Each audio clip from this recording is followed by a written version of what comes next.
मैं सुरेंद्र सिंह चारण साचार्य अर्थशास्त्र।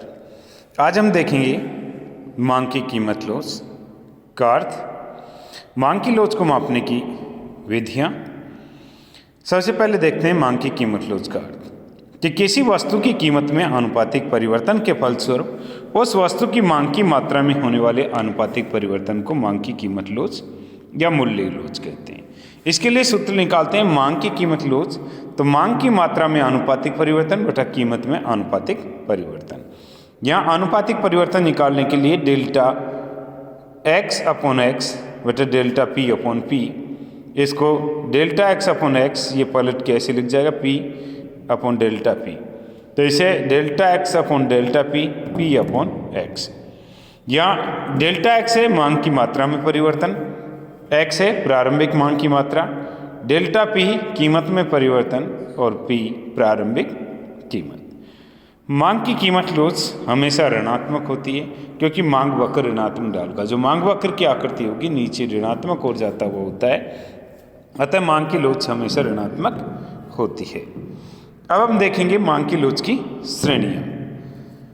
मांग की लोच, मांग की मूल्य लोच की श्रेणी अथवा मूल्य लोच के भेद या मात्राएं, कुछ भी कह सकते हैं इसमें, कि कीमत में परिवर्तन के फलस्वरूप सभी वस्तुओं की मांग समान रूप से प्रभावित नहीं होती।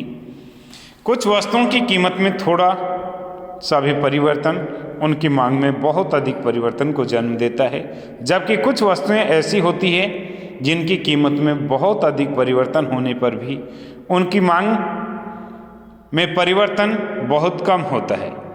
अतः कीमत में परिवर्तन से मांग में होने वाले न्यूनाधिक परिवर्तन को 5 श्रेणियों में विभाजित किया गया है।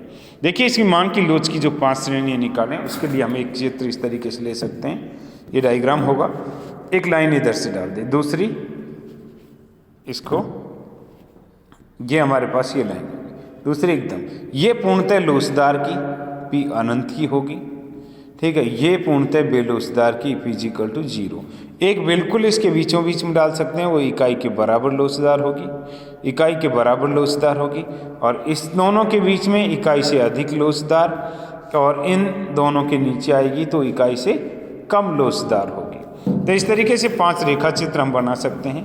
पहला देते हैं पूर्णतः लोचदार, कि किसी वस्तु की कीमत में बहुत कम या अत्यंत सूक्ष्म परिवर्तन होने पर उस वस्तु की मांग की मात्रा में बहुत अधिक परिवर्तन हो तो मांग की लोच पूर्णतः लोचदार होगी।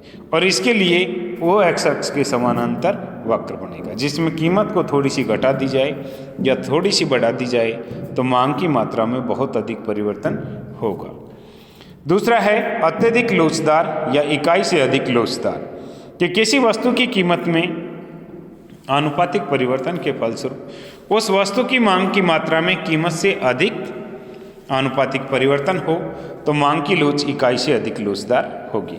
इसके लिए जो वक्र बनाएंगे हम, उस वक्र में है इस तरीके का डाल होना चाहिए, यानी कीमत में जो परिवर्तन थोड़ा सा भी हो तो मांग की मात्रा में बहुत अधिक परिवर्तन हो। जो हमें बना रखा है यहाँ कीमत में परिवर्तन, ये मांग की मात्रा में, यानी कीमत की तुलना में मांग की मात्रा में अधिक परिवर्तन होता है तो मांग की लोच इकाई से अधिक लोचदार होगी। यह प्राय विलासिता की वस्तुओं में मांग की लोच इकाई से अधिक लोचदार होती है। अब इकाई के बराबर लोचदार, इकाई के बराबर लोचदार में है कि लोच किसी वस्तु की कीमत में आनुपातिक परिवर्तन के फलस्वरूप उस वस्तु की मांग की मात्रा में कीमत के बराबर आनुपातिक परिवर्तन हो तो मांग की लोच इकाई के बराबर लोचदार होगी।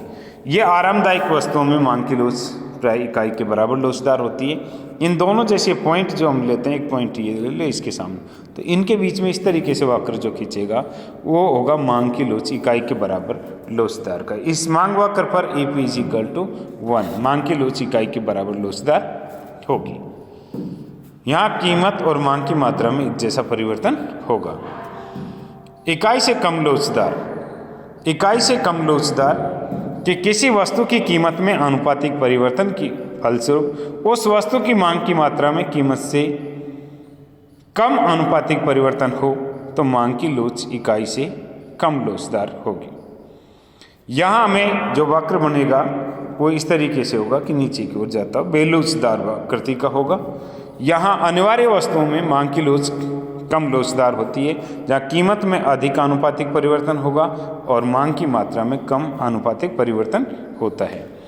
पूर्णतः बेलोचदार कि किसी वस्तु की कीमत में अत्यधिक या अनंत परिवर्तन होने पर भी मांग की मात्रा में कोई परिवर्तन ना हो या शून्य परिवर्तन हो, तो ऐसी दशा में मांग की लोच पूर्णतः बेलोचदार होगी। जैसे नमक व माचिस, यानी इनकी कीमतें बढ़ने या घटने पर भी मांग की मात्रा में कोई विशेष परिवर्तन नहीं होता है। इन मांग की लोच की जो श्रेणियां हैं उनको पांचों को एक साथ भी हम देख सकते हैं। जैसे पहले बताया कि एक ही वक्र पर हम एक वक्र पर देख सकते हैं, यहाँ पर एक सरल रेखीय इकाई के बराबर, इकाई से अधिक पूर्णतः लोचदार, इकाई से कम लोचदार और इकाई के बराबर लोचदार। इसे हम इस वक्र द्वारा जो पहले अभी बताया कि ये वक्र हम जो खींचेंगे इस तरीके से पूर्णतः लोचदार, पूर्णतः बेलोचदार, बीचों बीच में इकाई के बराबर, इकाई से अधिक लोचदार और इकाई से कम लोचदार। इस तरीके से हम आकृतियाँ इसकी बना सकते हैं। तो ये था मांग की लोच का अर्थ और मांग की लोच की श्रेणियाँ।